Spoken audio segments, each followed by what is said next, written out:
Okay, good morning, everyone. I'm First Deputy Superintendent Anthony Riccio. I'm pleased to be joined here today by the Chief of Organized Crime, Chief Sal Avila, and the Commander of the Narcotics Division, Commander Ron Kimball. When we announced our summer public safety plan a few months ago, we made it clear that targeting the proliferation of illegal guns and narcotics would be a top priority. We're pleased to share the results of the first of many enforcement initiatives for the 4th of July weekend. Overnight, organized crime officers wrapped up a citywide operation that began just over 1 month ago. Thanks to the hard work of these officers and the leadership of the men standing behind me, the roundup identified nearly 90 targets and thus far resulted in the arrest of 77 individuals. The majority of these individuals are convicted felons, gun offenders, documented gang members, and active parolees. We've also taken another 11 guns off our streets and seized over $400,000 worth of illegal narcotics. While the roundup was underway in Area Central, narcotics investigations in Area North and Area Central during the same time period resulted in the arrest of 93 additional individuals and the seizure of 27 additional illegal handguns. As you've heard us say before, violence in the city is not a problem that we can arrest our way out of. It's going to require a criminal justice system that sends a clear message that gun crimes will not be tolerated in the city. We will do our part to create a culture of accountability among gun offenders, reduce the sources of violence, and ultimately make Chicago safer for everyone. I'd like to now turn it over to Chief Sal Avila, who can share the specifics around this month-long citywide operation. Thank you, First Deputy. My name is Salvador Avila. I am the Chief of the Organized Crime Bureau. Over the last month, our Area Central narcotics teams conducted targeted investigations which culminated in a precision takedown to curtail the increase in violence associated in narcotic sales and street gang activity in the following neighborhoods: the Central Business District, Wentworth District, Grand Crossing, Deering, Ogden, Near West, and Near North. In collaboration with the districts and the district commanders, input from community partners, locations of gun activity and narcotic sales, vice complaints, and criminal street gang activity were targeted for increased enforcement action.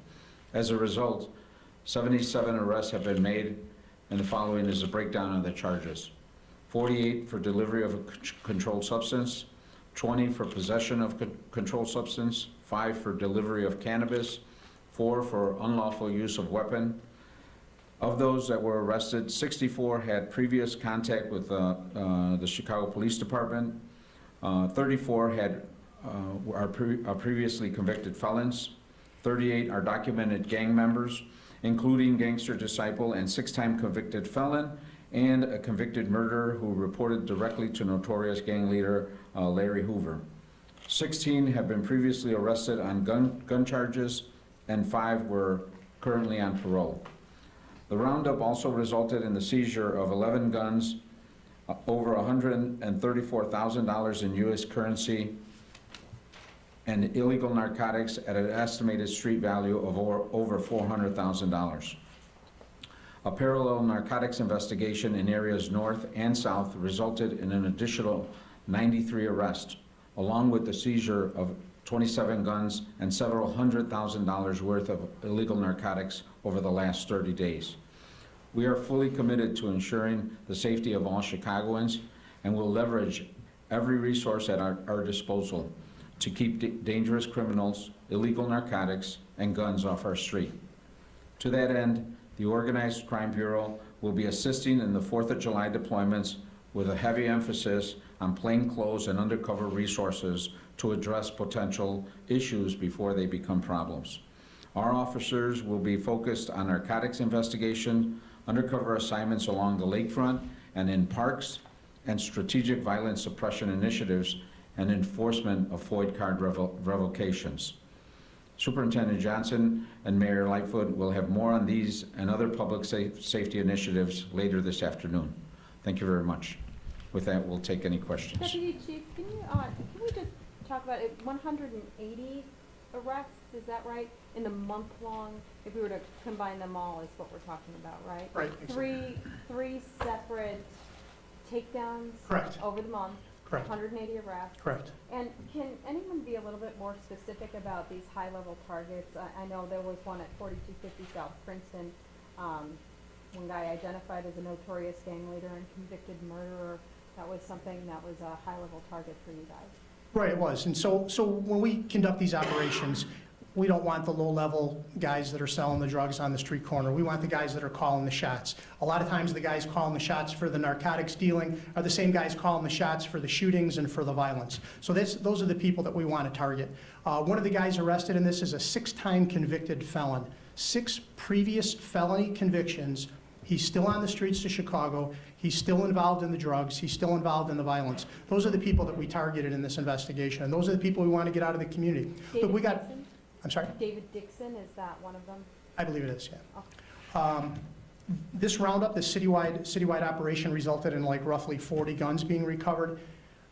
We recovered shotguns in this roundup. We recovered assault rifles. One of the assault rifles that we recovered has a drum on it capable of holding 100 rounds of ammunition, and it's in the hands of a street gang member. That's a pretty scary thing. They can fire off those shots in seconds, 100 shots. Now you think about the large gatherings we're going to have over the 4th of July, parties, neighborhood parties, things like 100 shots in just seconds from one assault rifle. That's a pretty scary thing.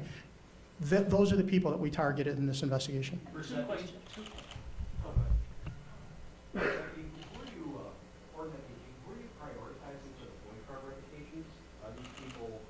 Who were revoked for felony, for example, those with domestic violence histories, mental health issues, and how many officers are dedicated to this effort? So the answer is yes.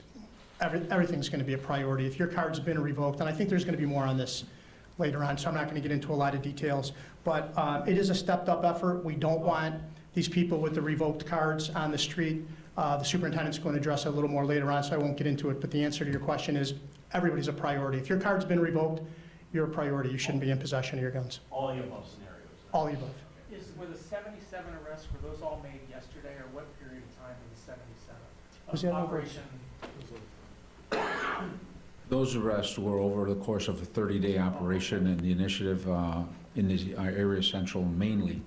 And is part of the goal to have these people off the street during the 4th of July weekend? I mean, that's always the goal, right? If we're looking at probably a 5-day event for the 4th of July, and yeah, sure, if we can take them out of play for that whole time or for part of that time, certainly that's going to make these communities a safer place for the good people that want to get out and celebrate. As far as like the whole issue of these roundups, like, can you talk about like, is there just a short-term payoff with these roundups? I mean, as far as like, how does this fit with the department goals and reestablishing trust with the community? That's a lot of people being rounded up before each weekend, and is there proof that this stuff actually helps reduce crime? Well, I'll answer your first part about trust with the community. The community wants these people out of their neighborhood. Everybody in these communities wants to go out and have a barbecue over the weekend. They want to let their kids play in the front of their house. They want to go to parks. They don't want to have to worry about these individuals. I don't think there's anybody that's feeling bad about these 180 people getting locked up and getting taken off the streets of their community.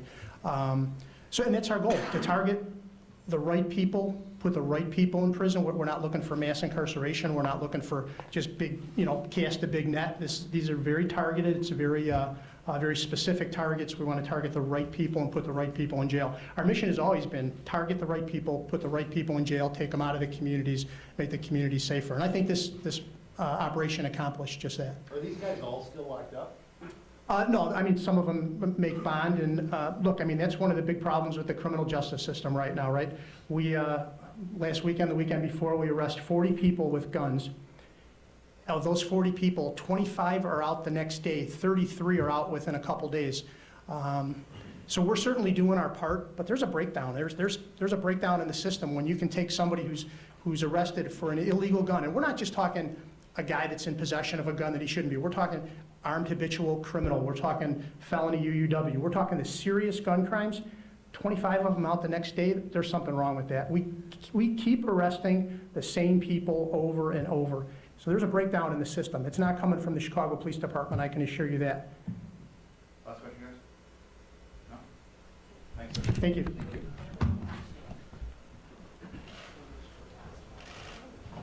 The what?